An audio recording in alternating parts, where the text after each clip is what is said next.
We promote reconciliation before we see true repentance. You can't have reconciliation without repentance. Even our relationship with Jesus, we can't be reconciled to the Father until we ourselves have repented. What is up, everyone? We are back with another episode of Shaping the Culture.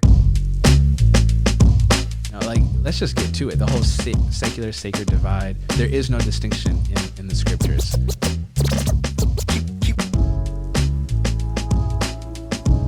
Some of us have trust issues with God, and some of us, it's like, does God really got us? You can't engage the culture with the gospel that first has not engaged you. Like, you know how people are like, oh, that's just who I am. No. Keep. Drop the mic. Drop the mic. Shaping the code. I was trying to figure out how to phrase it, but can you guys give biblical examples of boundaries, forgiveness, and reconciliation? I know Jesus was completely okay with Judas. He carried on. But I want to talk about, or I want to know a little more when it comes to severe violations and what that looks like.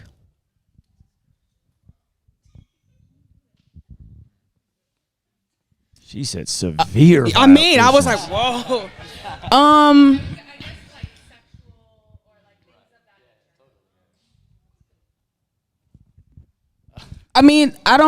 One that kind of comes to mind is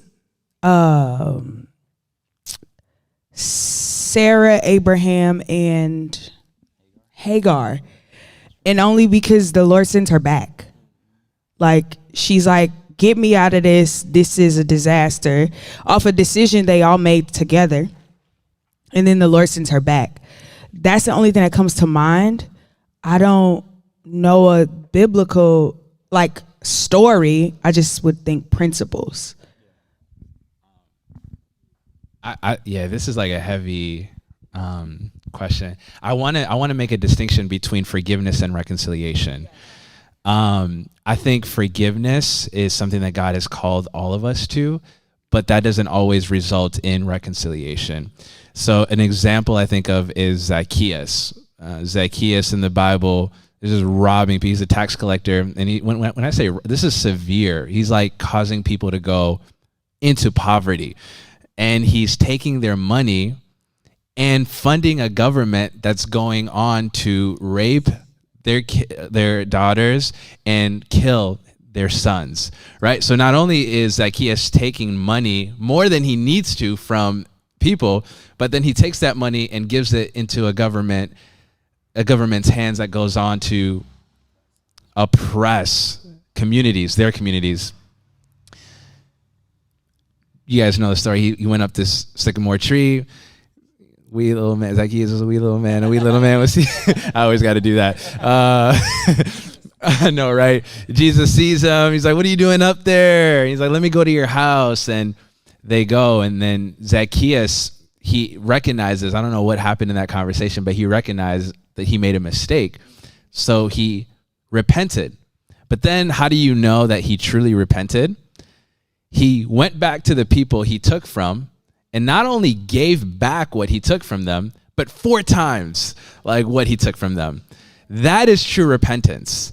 And I think sometimes in church culture, we promote reconciliation before we see true repentance. You can't have reconciliation without repentance.